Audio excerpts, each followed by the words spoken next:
welcome to this second edition of 5 in 5. That's 5 questions in 5 minutes. I'm Richard Eglon. I'm the CMO at Nebula Global Services, and in partnership with the channel community, as a gold supporter of the channel community, Nebula are running this 5 in 5 series, which the idea of this is to get some real high-level information and insights from some of the leaders in our field around ESG. So Nebula have got an ESG initiative they're running called ESG Unwrapped, and this 5 in 5 with the channel community fits within that initiative. So the idea is to share some really valuable insights to inspire and educate people to just do that little bit more with the ESG piece. And as part of that, I'm delighted today we've got a topic which is very close to my heart around social value, and we've got a fantastic person today that we're speaking to, and that's Janice Phayre from Telefonica Tech UK and Ireland, and Janice is the ESG Manager, and what Janice doesn't know around ESG, I'm finding over the last few years, nobody knows. So yeah, really good to welcome you today, Janice, and I'd love to share some questions if I can with you. Kind, Richard. I'm just so happy to know you. It's always such a pleasure to work with you. Thank you so much for inviting me on here. Great stuff. Well, because the clock's against us, I guess it's I'll get straight into the 5 questions around social value, and I know this is something that you're very passionate about yourself. So the first question really is, I guess from your perspective, what does social value mean to you? Thank you, Richard. So I always think about it this way when I think about social value. It's like, what does it mean to you as a person? So if I was going to think about what social value do I add, it would be, what do I do that is other than something that's just supposed to be enriching me? So how am I looking at how I'm helping other people or other organizations? But obviously the irony there is that it's actually hugely enriching, isn't it? Like that. So yeah, I am enriching myself, and it is kind of selfish ultimately, but that's how I look at it and I think about it for myself. And then that's the kind of simple way that I think about it if I think about it as for a company too, that it's something other that they're doing that's for their communities and their people, that it's not just for their core, and that again, it has the same ironies. It actually is good for the company. It's going to keep people. It's going to attract talent. It's going to be good for your clients. So that's how I think about it. But I looked it up on Copilot, which is what I'm sure everyone does these days.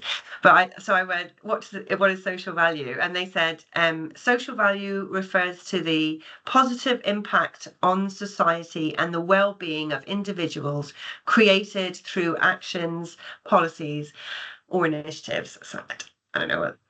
Yeah, no, I think that's great, and I think to that point the actions piece, right? It's having that impact on making a positive impact in the sense of once you start tracking social value. So, I mean, leading on from that, why do you feel companies should be adopting social values? I know at Telefonica Tech, you guys obviously are, and you're leading that charge. But why should other companies who haven't really started that journey be thinking of integrating that into their business strategy? Oh, thanks, Richard, and it's a great question. But the first thing is for any large company or any kind of medium-sized company nowadays, there's legislation around it, and really large fines if you don't comply to it. It's kind of a little bit scary, especially if you're doing it on the global. So, and if you're working globally, you definitely will. There's legislation in all the different countries. Absolutely terrifying, and so yes, legislation, you have to do it. And then there's pressure from your clients and your partners, like they're looking for you. I don't know, I'm sure people are getting inundated with those forms that you have to fill in, because the larger clients are being forced to look at their supply chain. So it's just coming down, it's coming down, it's coming down, it's coming down. And more people more and more companies are having to investigate and interrogate their supply chain about ESG. So that's another real reason, business reason for you to get involved with ESG.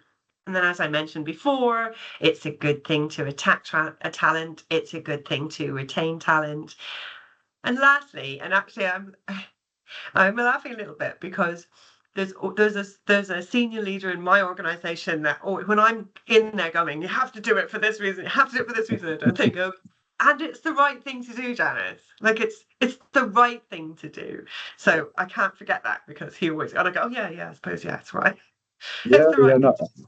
I think that's a good point, isn't it? I think it is the right thing to do, and more you understand around social value, and we'll come on to it in a bit more detail in a second. But I think more you get involved, it is just the right thing to do, and then most companies are trying to do the right thing, and if you can capture that in some form, that's important. I think that probably goes on to my next question is obviously you mentioned sort of large corporates into that medium-sized business, but for that SME world who probably haven't got an ESG manager like yourself, so somebody driving that in their day-to-day role, and that's their focus area. How how would you sort of say where should the SME space get started on their social value journey, and what can they do? Uh, this is something very close to my heart. Um, the first thing I would say on that is they will already be doing it. They will already be doing social value. So that just look around and they just have to start recording it and talking about it. And it's close to my heart because I began in an SME. I went on a small to medium sized enterprise. It was a small business, and I went on a course called a course with a company called Heart of the City, a charity called Heart of the City, which is in London. And now I sit on their board advisory panel. And it changed my life going on this course, and it was free. And they still have free responsible business courses. So I would say Google what's available to you free there'll be lots of free things online, but Heart of the City is a big one for me. And then the business improvement districts in London as well, the Team London Bridge, they are amazing. Some of your suppliers might be offering it. So Heart of the City, they will be working with a large company, and the large company is offering the Heart of the City courses to their supply chain. So, and they have been doing it for many years. So they're perfect to be able to supply that for large companies. And then just on a really basic note, then obviously people could just give me a buzz on LinkedIn. Like they might have Yeah, to chase me a sure. couple of times, but I'm really happy to talk about it because I love it. But really if I was going to give the simplest thing is you need senior leadership buy-in. You can't do it without senior leaders deciding they want to do it. There will be a champion. Find champions within your organization and start setting up networks. That makes sense. It's really good points there, and I think that leads nicely on to the next question in the sense that once people have started that journey, and some of that advice you've shared there is really valuable for that, is yep, obviously recording and understanding how effective that social value strategy is. Yep, how can people go about recording their social value impact and that positive change it's made? It's one of those kind of core things that Heart of the City taught us right from the beginning. Everything you do, you take pictures of it.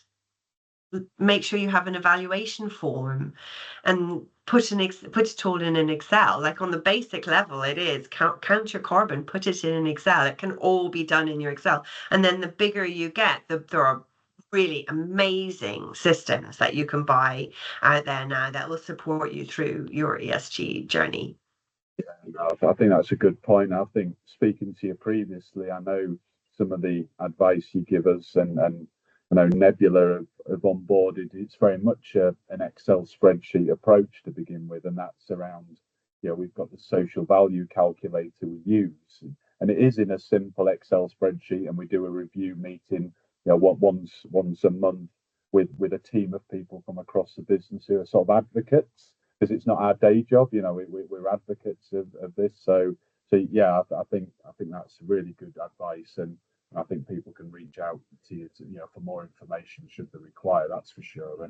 And I guess you've touched on some of this as part of this interview, but for Janice, what's the favourite part for you about being involved with social value? What's the part of it that gets you sort of excited and passionate about driving that change even further? Oh, thank you. And Richard, I wanted to say, I'm really impressed with what Nebula do for your ESG. I love your approach. It's really clear as well, and really like you've got your KPIs and everything. I really like what you've done there. It's great work. But honestly, for social value, it's the stuff that I love most is meeting really nice people. So I think that, the people that are driven to go into social value, it's not everyone, but like most people are just really nice and they're kind of enthusiastic, and meeting people like you, like it's just lovely. I mean, I don't want it to sound too big, but like that's the truth. But also it's sort of self-selects nice people, though. Yeah, And yeah, then and then the other thing is, actually, it's a real privilege to meet people in the low point of their life too. And that is also, if you're doing social value, that's what you're doing, is you're kind of creating a net for people inside your organization and in your communities. And that is a privilege too, to meet people at the lowest ebb of their life and be there for them. And that's the people. It's always the people. yeah. No, I think that's the sort of theme coming through speaking to you and listening to your thoughts. It is people. It's led by people and it's there to support people, right? It's social value, and that's what I'm understanding more. I'm involved with it, and whether it's an outreach program or it's giving back, it's doing volunteering work. you know, it's also recruiting people within a certain radius of your offices. So it's all about local community as well. So all these things I've found are things that most good companies are already doing. To your point, right at the beginning, and I think that sort of we've only skimmed the surface here, and we've probably run over our 5 minutes. But this is such a topic I know you're passionate about, as am I. So yeah, I think that's fantastic. I think thank you for giving us that brief insight, and I'm sure listening to this interview, I'm sure there's people out there who'll be definitely reaching out to you more and asking your view on a little bit more detail on some of the points you've raised. So thank you, Janice, and I look forward to seeing what comes next with yourself and Telefonica Tech on your social value journey. For you, Richard and Nebula, and thank you so much for this. It's always such a pleasure to talk to you. Great. Thank you, Jan.